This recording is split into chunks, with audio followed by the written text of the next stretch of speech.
예, 비대면이지만 이렇게 줌으로 세계 여러 곳에 흩어져 있는 선교사님들을 만나 뵐 수 있어서 반갑습니다. 이름 없이 빛도 없이 아무도 알아주지 않는 타국에서 묵묵히 복음을 전하시는 선교사님들에게 이 새벽에 말씀을 전하게 되어 영광으로 생각합니다. 주의 영이 함께 하시기를 이 시간 동역하시는 선교사님들과 가족들에게 먼저 인사를 드립니다. 제가 목회하고 있는 한국에는 지금 늦가을로 접어들면서 결실의 열매들을 거두는 계절입니다. 특히 제가 사역하고 있는 이 충남 당진 지역은 농촌 지역이라 오곡백화가 무르익는 모습을 보면서 마음이 절로 넉넉해지는 그러한 것을 맛보게 됩니다. 더군다나 멀리 타국에 계시지만 모국의 향수를 맛보는 잠시나마 함께하는 시간이 되었으면 좋겠습니다. 꽃을 보는 것도 좋지만 열매를 보는 것은 더 큰 기쁨입니다. 그래서 그런지 성경을 보면은 우리 인생을 가리켜 열매 맺는 나무로 비유한 구절들이 상당히 많이 나오고 있습니다. 그 중에 요한복음 15장 16절 말씀을 보게 되면은 예수님이 이런 말씀이 나옵니다. 제가 읽어드리겠습니다. 요한복음 15장 16절 말씀. 너희가 나를 택한 것이 아니요 내가 너희를 택하여 세웠나니 이는 너희로 가서 열매를 맺게 하고 또 너의 열매가 항상 있게 하여 내 이름으로 아버지께 무엇을 구하든지 다 받게 하려 함이라. 아멘. 예수님이 포도나무와 가지 비유에 나오는 말씀인데 하나님이 우리를 선택하시고 부르신 목적이 있습니다. 그 목적이 바로 열매를 맺는 것이라 오늘 성경은 말씀하고 있습니다. 그러므로 우리 신앙생활을 잘하고 못하고 또 저와 여러분들이 목회 현장에서 선교 현장에서 잘한다 못한다 중요한 판단 기준은 사람이 아니라 하나님의 평가 기준으로 해야 할 수가 있습니다. 바로 열매를 맺느냐 못 맺느냐 하는 것입니다. 열매를 풍성히 맺으면은 신앙생활을 잘하는 것입니다. 또 저와 여러분들이 목회 현장에서 성경 현장에서 잘하고 있다는 것입니다. 또 열매가 없거나 빈약하면은 때로는 낙심하게 되고 신앙생활을 잘못하는 것인가 할 때도 생각이 될 때가 있습니다. 그러나 선교 현장에서 열매를 맺기 위해서 수고하고 계시는 여러분들의 삶이 가장 복된 삶임을 이 시간 말씀을 통해서 여러분들을 축복합니다. 오늘 본문이 그런 사실을 가르쳐주고 있습니다. 흔히 무화과나무 저주 사건이라 부르는 말씀이기도 합니다. 이 시간 이 말씀을 통해서 우리 각자 선교 현장에서 자신의 신앙생활을 점검해 보시기 바랍니다. 그래서 아무쪼록 풍성히 열매 맺는 열매 신앙을 재정립함으로 말미암아 승리의 인생을 살아가는 저와 여러분들을 되시기를 바랍니다. 그래서 첫 번째로 열매 맺는 것이 중요한 이유는 참 신앙의 증거가 되기 때문입니다. 오늘 본문은 예수님의 공생의 마지막 주간인 즉 고난주간의 월요일 아침에 일어난 사건의 기록입니다. 오늘 18절 말씀을 보면 이렇게 기록하고 있습니다. 제가 읽어드립니다. 이른 아침에 성으로 들어오실 때에 시장하신지라. 아마 이 새벽에 저와 여러분들도 시장한 가운데 말씀을 듣고 있습니다.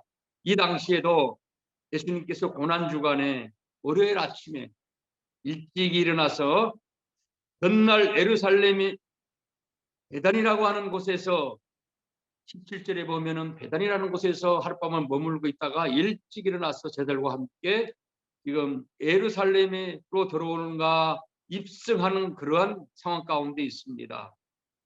이른 아침이니까 당연히 식전이라 생각이 됩니다. 시장하실 테고 제자들도 마찬가지로 배가 고팠을 것입니다. 그런데 길가에 무화과 나무 한 그루가 눈에 띄었습니다. 이 잎이 아주 무성한 나무였습니다. 무화과 나무는 이스라엘 즉 팔레스틴 지방에서 흔히 볼 수 있는 나무입니다. 집집마다 한 그루씩 심어놓고 열매를 따먹습니다. 많은 사람들에게는 대용식이 되기도 했습니다. 제가 사역하고 있는 이 당진 지역에서도 흔히 볼 수 있는 무화과 나무 열매입니다. 길가에 군데군데 무화과 나무가 있어서 지나가는 행인들도 마음대로 따먹을 수가 있었습니다. 그래서 가난한 사람들의 양식이라 부를 정도로 그 당시엔 흔한 무화과 나무였습니다. 오늘 본문에 나오는 무화과 나무는 아마 길가에 임자가 없는 나무가 아니었을까 짐작이 됩니다. 그런데 그 나무에 가까이 가서 보니까 잎사귀만 무성했다. 열매가 없었다. 성경이 이렇게 기록하고 있습니다. 오늘 본문 19절 말씀에도 보면은 길가에서 한 무화과 나무를 보시고 그리로 가사 잎사귀 밖에 아무것도 찾지 못하시고 나무에게 이르시되 이제부터 영원토록 네가 열매를 맺지 못하리라 하시니 무화과 나무가 곧 마른지라. 이런 말씀이 기록되어 있습니다. 이 말씀을 좀 더 정확하게 이해하려면은 무화과 나무의 생리에 관해 알 필요가 있습니다. 무화과 나무는 다른 나무들과 좀 특이한 점이 많습니다. 무화과 나무는 꽃이 없는 것도 특징이고 잎사귀보다는 열매가 먼저 나오는 특징이 있습니다. 보통의 나무는 어떻습니까? 제일 먼저 잎이 나고 그 다음에 꽃이 피고 그 다음에 열매가 맺어집니다. 그런데 이 무화과 나무는 반대로 먼저 열매가 나오고 그 다음에 잎이 나오게 되어 있습니다. 우리나라에 봄이 되면 개나리꽃이 많이 피게 되는데 이 개나리꽃도 보게 되면은 잎이 나고 꽃이 피는 게 아니라 먼저 꽃이 피고 나중에 잎이 나오는 걸 보게 됩니다. 그러니까 이 그 무화과 나무의 잎이 무성한 것을 보면은 당연히 열매가 있어야 합니다. 그런데 잎만 무성했지 열매를 전혀 발견할 수 없었습니다. 한참 시장길을 느꼈을 때였는데 무척 아쉬웠을 것입니다. 예수님은 그 나무를 향해 이렇게 말씀하고 있습니다. 19절을 계속해서 보게 되면은 제가 다시 한번 읽어드리겠습니다. 19절 말씀 하반절. 이제부터 영원토록 네가 열매를 맺지 못하리라. 영원토록 열매를 맺지 못하리라. 열매가 없는 것을 보시고 그 나무를 저주했다 그랬습니다. 얼핏 보면 참 이상한 말입니다. 아무리 나무에 불과하다고 하더라도 예수님이 너무했다는 생각이 들 수가 있습니다. 오늘 이 본문 성경 구절 말씀을 보고 오해한 철학자가 있습니다. 실제로 20세기 대표적인 지성인 영국의 철학자 버트런드 러셀이라고 하는 사람이 있었습니다. 이 철학자가 이 구절을 오해한 나머지 기독교에 대한 반감을 가지고 책을 썼어요. 그 책이 바로 나는 왜 크리스천이 아닌가? 나는 왜 크리스천이 아닌가라는 책을 써서 논란이 되기도 했습니다. 이 구절을 언급해 보면서 예수님은 부도덕한 심술장이라고 그 책에 보면 맹비난을 하고 있습니다. 그러면서 예수를 따르는 기독교를 신뢰할 수 없다는 논리를 편 본문 말씀이 그 러셀이라고 하는 철학자가 표시한 내용이기도 합니다. 많은 사람들이 오해하는 본문이기도 합니다. 사실 외면적으로 보면 그렇습니다. 편견을 가지고 보면 누구라도 이 버드런트 러셀과 같은 생각을 할 수가 있습니다.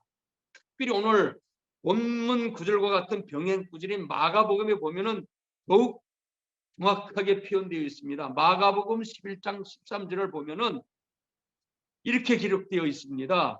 멀리서 잎사귀 있는 한 무화과 나무를 보시고 혹 그 나무에 무엇이 있을까 하여 가셨더니 가서 보신즉 잎사귀 외에 아무것도 없더라.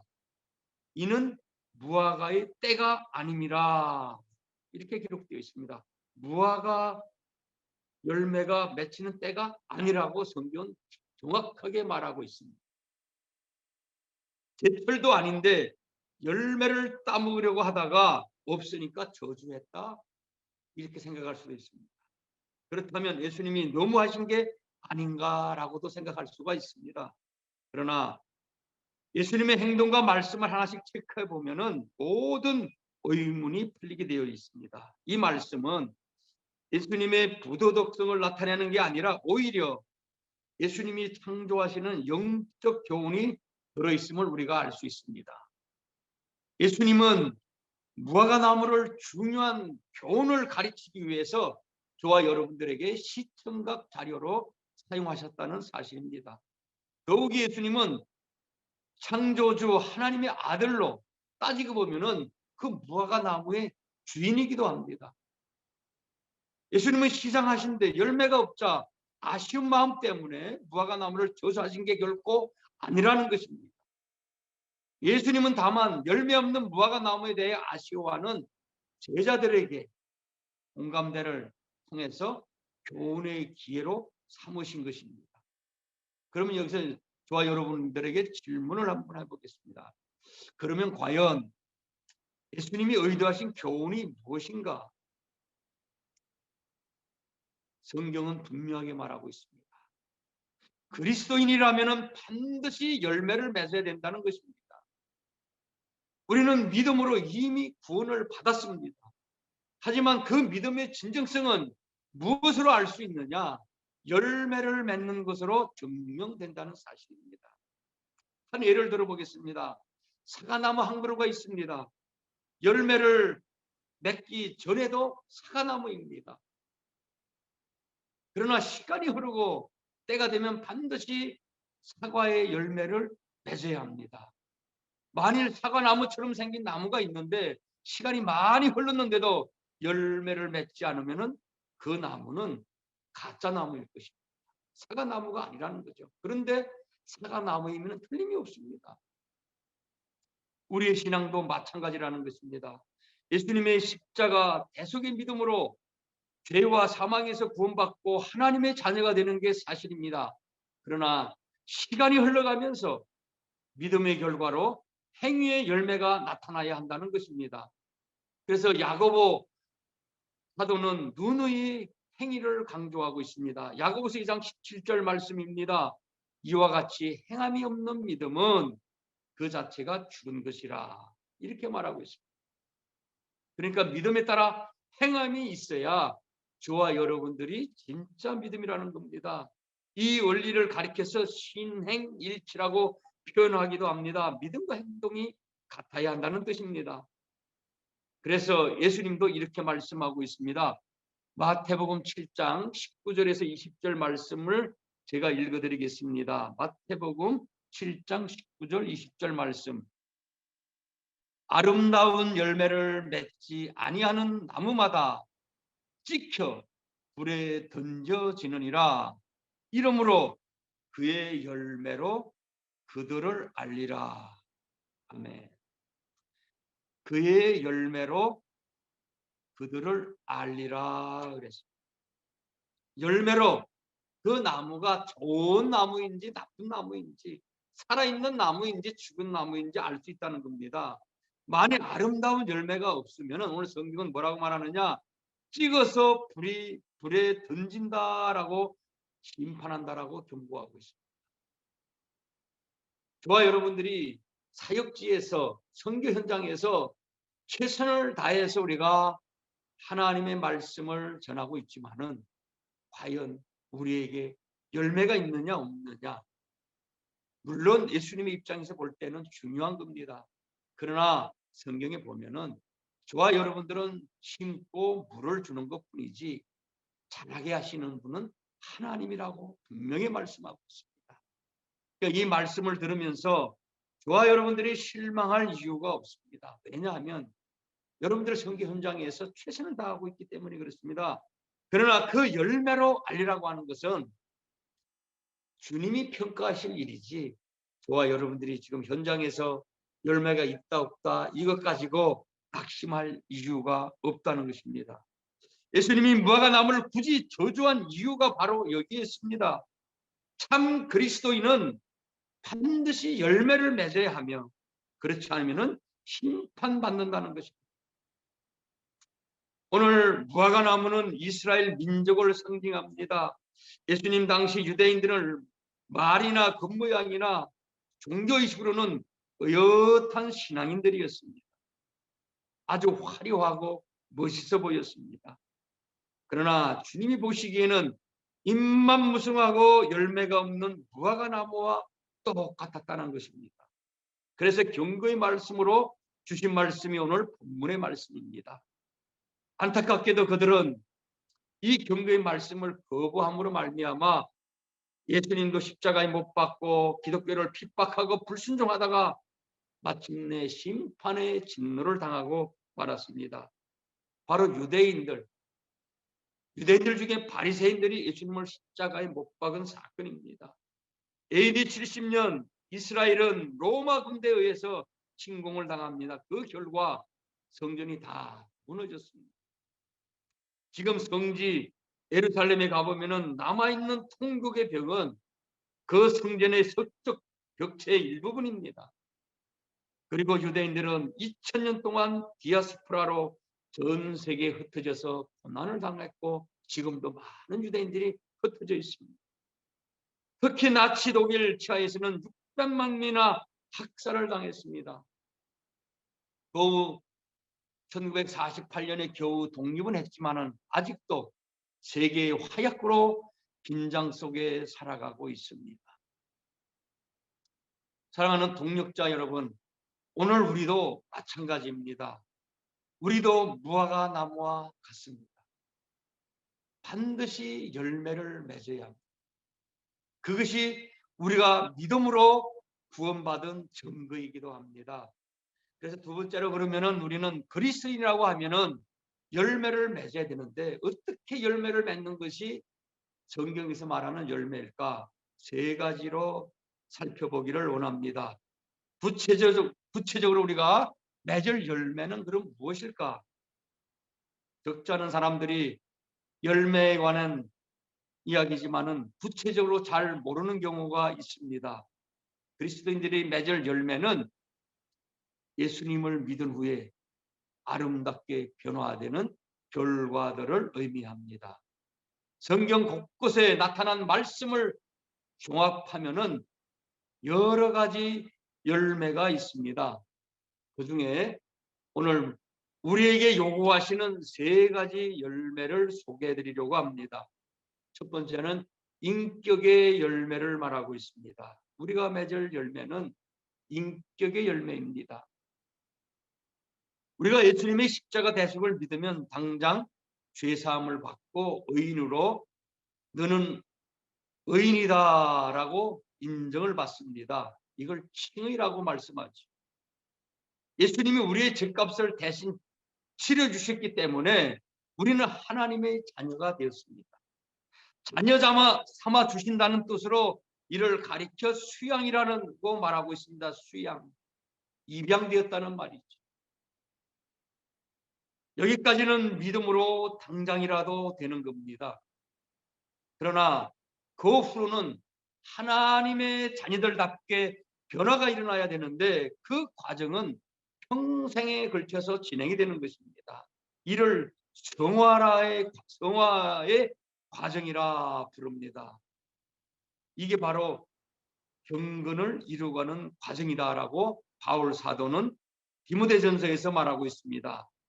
그래서 이 성화의 과정, 경건의 과정이 모든 성도들에게 필수적임을 강조하고 있는데 바울 사도는 디모데전서 4장 7절에서 이렇게 말합니다. 경건에 이르도록 내 자신을 연단하라. 이렇게 말하고 있습니다. 연단하다라는 단어가 나오는데 연습하다라는 뜻입니다. 언어를 빌리면은 빔나조인데 운동할 때에 훈련하다, 운동선수들이 훈련하잖아요. 연습하는 것을 경건하라, 연단하다 이러한 표현으로 말하고 있습니다. 예를 들면은 어떤 부부가 자식이 없어서 자녀를 단체를 통해서 입양을 했습니다. 법적 절차가 끝나고 나면은 그때부터 다양한 그 가족의 일원이 돼가지고 그 부모님들이 바라는 대로 자라줘야 합니다. 그런데 그 이제 입양된 자녀가 어느 정도 자랄 때까지는 봐줍니다. 그 가문도 익혀야 되고 그 집안의 모든 것들을 따라야 하기 때문에. 그런데 어느 정도 지난 다음에도 계속해서 어리석적 그 습관대로만 살아간다고 하면은 부모의 마음이 섭섭해지고 안타까워질 것입니다. 우리도 마찬가지입니다. 처음 믿을 때는 하나님의 자녀가 되었어도 하나님의 형상과는 거리가 멀었습니다. 하나님도 그러려고 합니다. 그러려니 너희가 이제 신앙생활을 잘 자라서 나를 닮아가겠지 기다립니다. 하나님은 당신의 모습을 구체적으로 보여주시기 위해서 이 땅에 예수 그리스도를 보내주셨습니다. 그리고 그를 닮도록 저와 여러분들을 통해서 먼저 택하시고 또 많은 사람들에게 전하기 위해서 저와 여러분들을 선택하셨습니다. 하나님은 우리가 예수님의 형상적 인격을 닮아갈 수 있도록 성령과 말씀을 주셨습니다. 구체적으로 기준으로 말씀을 주셨고 우리 힘과 노력만으로는 불가능한 변화를 위해서 성령을 주셨습니다. 그래서 우리는 점점 예수님의 형상을 닮아가게 되는 겁니다. 이것이 소위 성령의 열매라고 합니다. 우리가 잘 알고 있는 갈라디아서 5장 22절 23절 말씀을 보게 되면은 성령의 9가지 열매를 기록하고 있습니다. 오직 성령의 열매는 사랑과 희락과 화평과 오래 참음과 자비와 양성과 충성과 온유와 절제니 이 같은 것을 금지할 법이 없느니라 말씀하고 있습니다.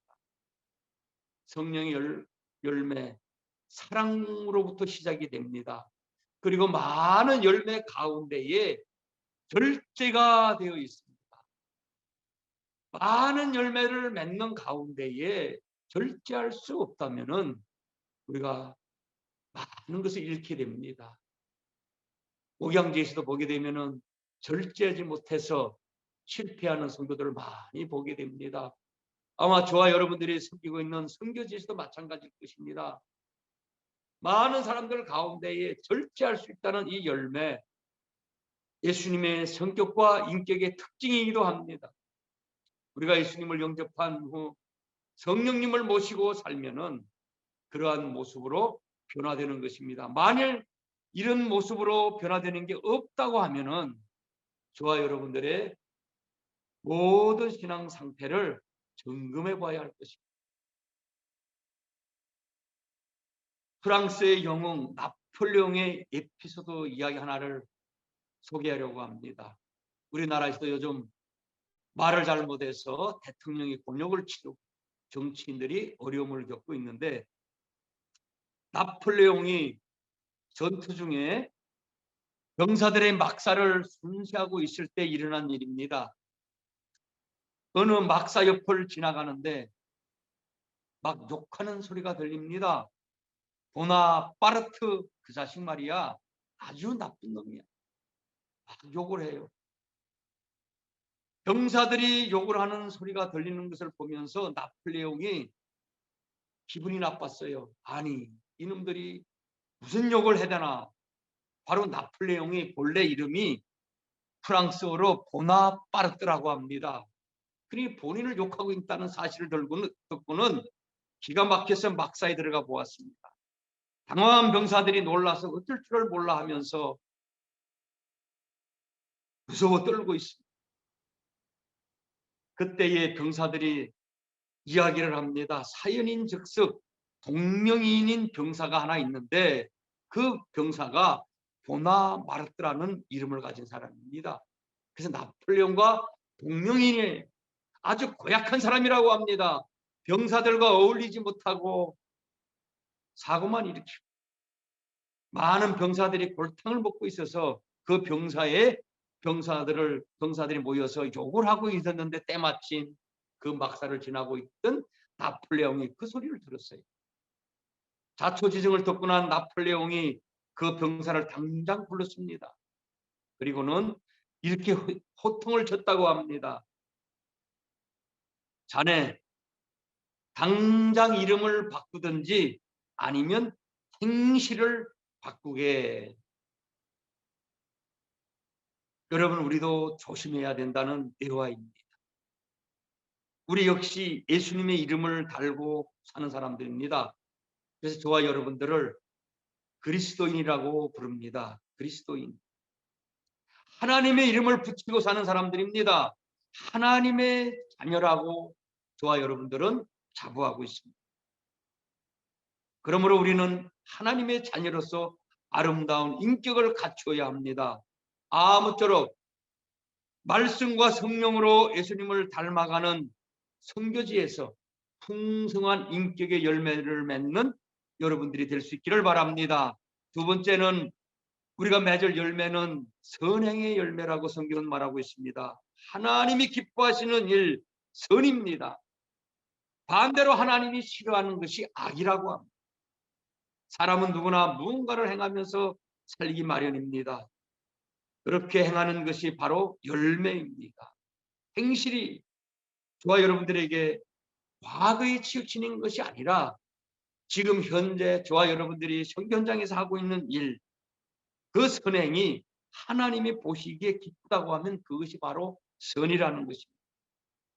반대로 하나님의 사랑을 실천하며 살아가야 되는데 남을 위해 기도하고 구제하고 위로하고 봉사하고 이것들이 바로 선행의 열매라는 것입니다.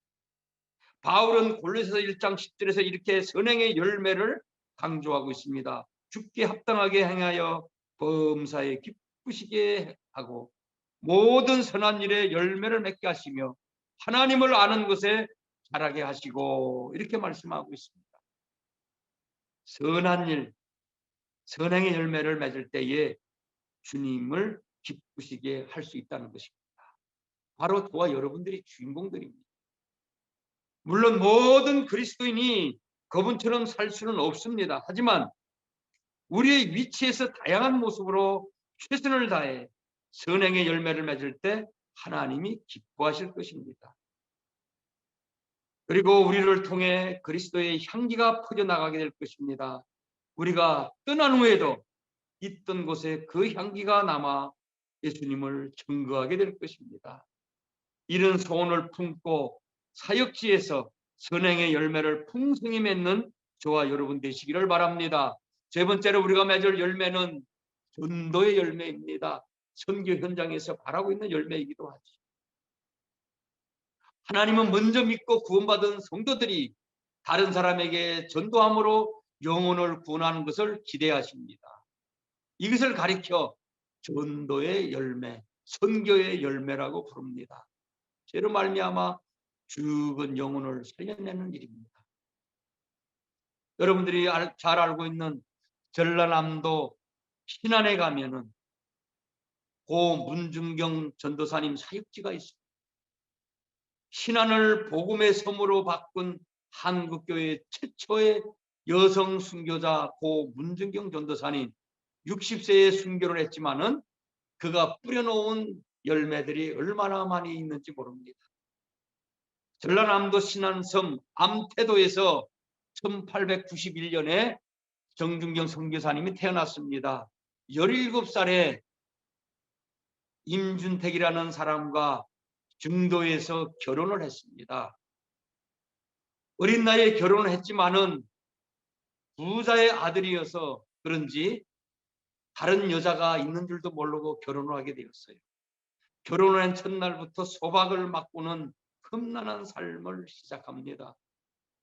혈육의 자식은 하나도 없었지만은 그가 전도를 받고 예수님을 알게 되고 견딜 수 없어 신학 공부를 하고 여러 곳의 섬들을 다니면서 여러 교회들을 개척했습니다. 그리고 한국 교회의 유수한 사역자들을 제자로 많이 배출했습니다. 그중에 부흥사로 유명한 이만신 목사님, 또 대학생 선교 김윤건 목사님, 아직도 살아계시는 기독교 상당가의 대가이신 정택이 목사님을 비롯해서 문정경 전사님의 전도로 많은 사람들이 많은 열매를 맺고 사역자로 활동하고 있습니다. 목사와 선교사로. 그 전도사님이 뿌려놓은 씨앗의 열매가 지금도 70명이 넘는 목회자들이 배출되었다고 합니다. 그렇다고 하면 저와 여러분들이 선교지 현장에서 지금은 아무도 열매가 없고 알아주는 이가 없고 빛도 없이 이름 없이 섬기고 있지만은 하나님은 저와 여러분들의 그 헌신을 통해서 많은 열매들을 거둘 것을 믿으시기를 바랍니다. 이제 우리도 복음의 릴레이를 이어가야 마땅합니다. 선교사님들은 땅끝까지 이르러 내 증인이 되리라고 명령한 주님의 위대한 사명들을 감당하고 있습니다. 열매가 없다고 실망하거나 포기하지 마시기 바랍니다. 우리는 심고 물 주는 것이고 자라게 하시는 이는 여호와 하나님이심을 믿기에 선교 현장에서 귀하게 쓰임 받으시기를 축복합니다. 선교사님 여러분, 열실의 계절 가을입니다. 만물이 열매를 맺고 있습니다.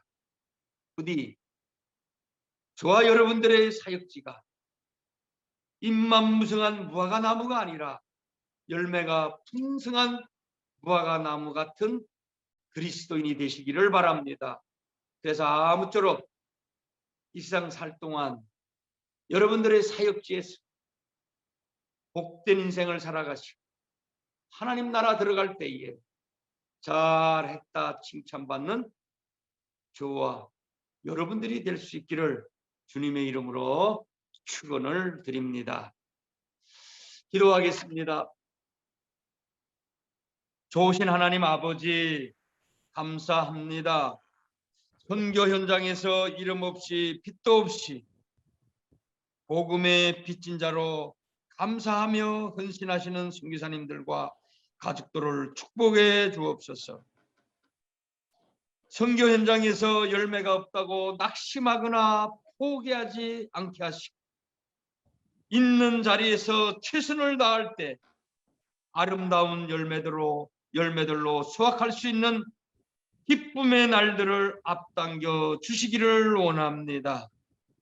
잎만 무성한 무화과나무가 아니라 알맹이가 꽉 찬 열매들을 맺을 수 있도록 환경과 현장들을 조성해 주시고 축복해 주옵소서. 선교사님들의 건강도 지켜주시고 가족들도 지켜주셔서 마음껏 선교 현장에서 넉넉함으로 섬길 수 있는 은혜로 채워 주시옵소서. 좋은 소식 많이 오고 갈 수 있도록 성령님 충만함으로 채워 주시옵소서. 예수님의 이름으로 기도합니다. 아멘.